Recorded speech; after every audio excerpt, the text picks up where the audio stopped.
Terbaru, Novel CS menyurati Presiden Jokowi mohon bantuan agar mereka diterima kembali bekerja di KPK. Diangkat.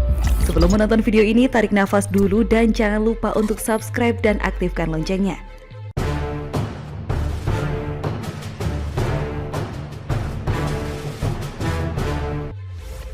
Novel Baswedan ingin jebak Presiden Jokowi, ditulis oleh Panjatha di seaworld.com. Sepertinya asa Novel Baswedan CS untuk melawan KPK sudah mulai menemui titik nadir. Kemungkinan dia sudah tiba pada suatu kesimpulan bahwa mustahil baginya untuk memaksakan kehendak atas lembaga yang kini diketuai Firly Bahuri tersebut. Nestapan Novel Baswedan ini berawal dari TWK atau tes wawasan kebangsaan bagi segenap personel KPK yang jumlahnya 1.000 orang lebih itu. Hasilnya tragis bagi Novel dan puluhan pegawai lainnya. Sebanyak 75 orang termasuk Novel dinyatakan tidak lulus. Tes tersebut diselenggarakan dalam rangka menindaklanjuti UU KPK yang direvisi, di mana para pegawai diwajibkan menjadi ASN supaya status mereka jelas. Selama ini mereka hanya dikenal sebagai pegawai KPK, sementara KPK sendiri dibiayai oleh negara. Maka tepat sekali bila para pegawai itu di bawah naungan pemerintah. Namun tidak lantas seluruh pegawai KPK itu secara otomatis diputihkan menjadi ASN. Harus melalui tes menyangkut bagaimana sikap mereka terhadap NKRI. Bila berdasarkan tes mereka dinilai tidak nasionalis, cenderung keagama-agamaan, tidak akan lulus. Ya namanya saja tes wawasan kebangsaan, bukan ujian agama. Kalau tidak jeli dalam menjawab pertanyaan, fatal akibatnya. Dan terbukti ada 75 peserta yang dinyatakan tidak lulus. Sementara 1.000 lainnya yang lulus sudah dilantik menjadi ASN dan langsung bekerja sebagaimana seharusnya. Sementara yang tidak lulus tes di bawah komando Novel Baswedan terus-menerus melakukan aksi yang tidak elok bahkan tidak etis. Mereka memprotes menyoal segala hal yang menyangkut TWK tersebut. Dalam hal ini, menteri tes yang menurut mereka tidak sesuai dengan situasi dan kondisi mereka sebagai pemberantas korupsi. Dalih ini jelas lucu sebab TWK itu untuk mengetes soal jiwa kebangsaan, bukan tentang bagaimana cara melacak dan memberantas korupsi. Oleh karena itulah Novel CS terus melakukan aksi perlawanan agar mereka tidak diusik dari KPK. Mereka antara lain mengadu ke lembaga negara yang menurut mereka bisa membantu. Misalnya Komnas HAM, Ombudsman, organisasi keagamaan termasuk PGI atau Persekutuan Gereja-Gereja di Indonesia. Dan setiap lembaga atau organisasi yang mereka temui memang kompak memberikan dukungan bagi Novel CS supaya status dan hak mereka dipulihkan sebagai anggota komisi anti rasuah tersebut. Mereka tidak peduli soal TWK, yang penting bagi mereka harus kembali ke KPK seperti tidak ada perubahan apa-apa. Padahal lembaga itu memang harus berubah seiring direvisinya UU KPK. Ini yang Novel Baswedan tidak mau tahu dan tidak mau terima. Terbaru, Novel CS menyurati Presiden Jokowi mohon bantuan agar mereka diterima kembali bekerja di KPK, diangkat sebagai ASN. Dasar permohonan mereka adalah surat rekomendasi dari Komnas HAM dan Ombudsman RI. Kedua lembaga ini memang mendukung langkah dan perjuangan Novel CS untuk mendapatkan kembali hak mereka. Dari sini pula dapat terlihat bagaimana naifnya personel dua lembaga pemerintah tersebut.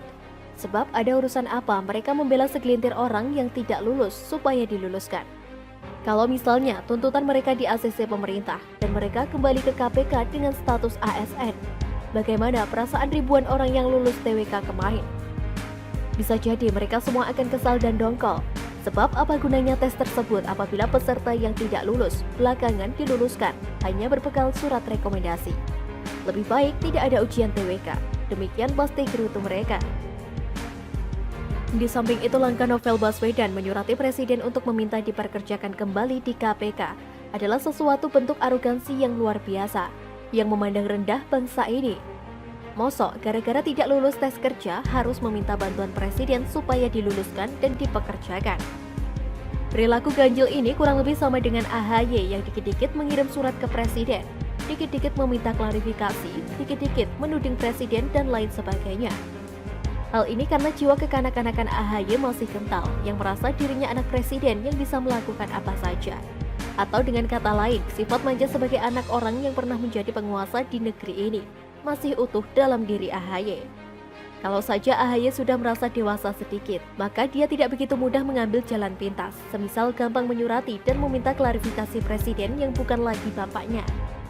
Kira-kira seperti itulah yang terjadi dengan Novel yang selama ini merasa dirinya sangat penting, sehingga merasa bahwa seorang presiden pun layak dia libatkan dalam setiap masalah yang dihadapi. Mestinya Novel paham bahwa tidak mungkin bagi seorang presiden untuk turut campur urusan KPK. Salah-salah nanti disebut intervensi. Kalaupun sebelumnya presiden menghimbau agar hasil TWK tidak serta-merta dijadikan dasar pemberhentian, itu hanya berupa saran dan masukan semata. Sebab pada akhirnya KPK sendirilah yang tahu apa yang mereka perlukan dalam rangka membenahi lembaga itu. Kalau mereka yakin bahwa tes KPK itu penting untuk tolak ukur atau dasar untuk menjadikan KPK menjadi lebih baik, lalu mengapa yang tidak lulus tes akhirnya diterima juga? Sama saja dengan bohong. Dan yang Novel Baswedan lupakan adalah apabila misalnya Presiden Jokowi meminta KPK agar menerima kembali pegawai yang tidak lulus tes itu. Kira-kira apa reaksi yang timbul di luar sana? Sudah pasti kepala negara akan dibully dan diolok-olok sebab menafikan hasil tes.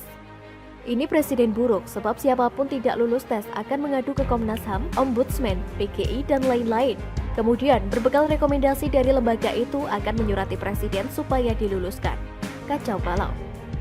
Namun yang lebih fatal adalah jika ini dimanfaatkan oleh lawan untuk menyerang dan mendiskreditkan presiden hingga dituding melabrak aturan yang berlaku. Fatal bukan? Maka harus diwaspadai apa sebenarnya maksud si Novel Baswedan mencoba menarik-narik Presiden Jokowi dalam masalah ini.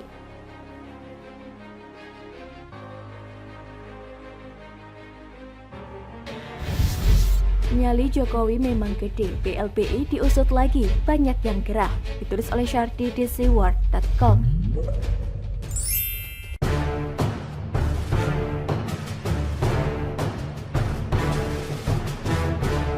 Pada Juni 2021, pemerintah resmi membentuk Satuan Tugas Penanganan Hak Tagih Negara dan Bantuan Likuiditas Bank Indonesia atau BLBI. Ini buntut dari BLBI yang menyebabkan kerugian negara. Pembentukan Satgas ini adalah tindak lanjut dari keputusan Presiden nomor 6 tahun 2021 tentang Satgas Penanganan Hak Tagih Negara dana BLBI. Satgas ini dibentuk untuk menagih utang sebesar 110,4 triliun rupiah dari para obligator atau debitur yang terlibat dalam kasus BLBI pada tahun 1997 hingga 1998. Tak butuh waktu lama, Satgas BLBI mulai menyita aset-aset para obligator dan debitur penerima BLBI. Menku Sri Mulyani mengatakan, aset yang disita adalah aset tanah dan bangunan di 4 tempat berbeda. Total ada 49 bidang tanah dengan luas mencapai 5,29 juta meter persegi tersebar di Medan, Pekanbaru, Bogor, dan Karawaci, Tangerang. Dan aset tersebut sekarang telah menjadi milik negara. Pemerintah juga menyita aset properti yang berada di lingkungan Lipo Karawaci dengan luas sekitar 25 hektar. Alasan pemerintah mengejar para obligator dan debitur BLBI adalah karena sampai saat ini, negara masih menanggung utang pokok dan beban bunga dari BLBI tahun 1998 silam. Kejadian ini sudah lama, lebih dari 20 tahun yang lalu, tapi negara harus masih menanggung biaya tersebut. Biaya tersebut yang kemudian berusaha diatasi pemerintah untuk diminimalkan atau dikurangi, yaitu dengan melakukan negosiasi dengan para obligator dan debitur untuk membayar kembali. Dengan dibentuknya Satgas BLBI, maka langkah awal pemerintah adalah mulai memanggil nama-nama obligator dan debitur untuk menyelesaikan masalah utang tersebut. Secara keseluruhan besar utang yang ditagih adalah senilai 110,45 triliun rupiah. Sri Mulyani ingin dana itu segera dibayar karena kasus ini sudah terjadi lebih dari 20 tahun. Dan jika obligator dan debitur tidak menunjukkan niat baik, tidak mau menemui Satgas BLBI, maka pemerintah akan mengumumkan nama-nama tersebut kepada publik. Salah satu nama yang sedang diperbincangkan adalah putra Presiden Soeharto, Tommy Soeharto. Tommy diketahui tidak memenuhi panggilan Satgas BLBI secara tertulis 2 kali. Kali ketiga ketika pemanggilan dilakukan lewat koran. Tommy menemui Satgas BLBI diwakili oleh kuasa hukumnya.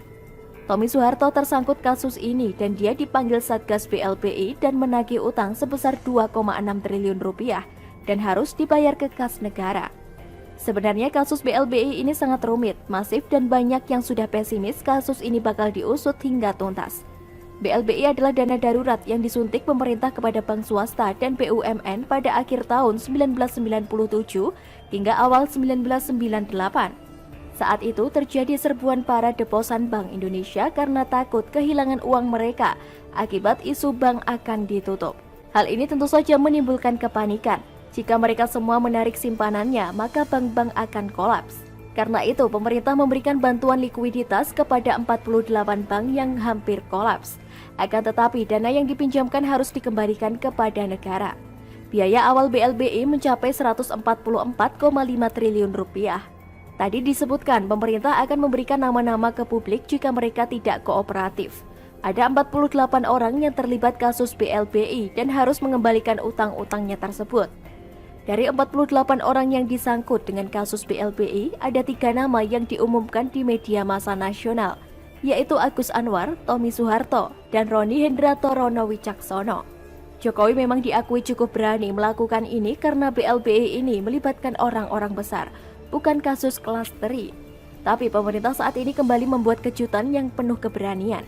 Pantas saja pemerintah selama beberapa tahun belakangan ini terus dirongrong dan diganggu. Bukan hanya yang terlibat BLBI, tapi banyak pihak yang merasa gerah dengan manuver pemerintah yang dianggap sangat berani. Jika berkaca pada pemerintahan era sebelumnya, maka pemerintahan era Jokowi cukup membuat mereka tidak nyaman, tidak bisa tidur nyenyak. Dan Jokowi tidak main-main soal ini.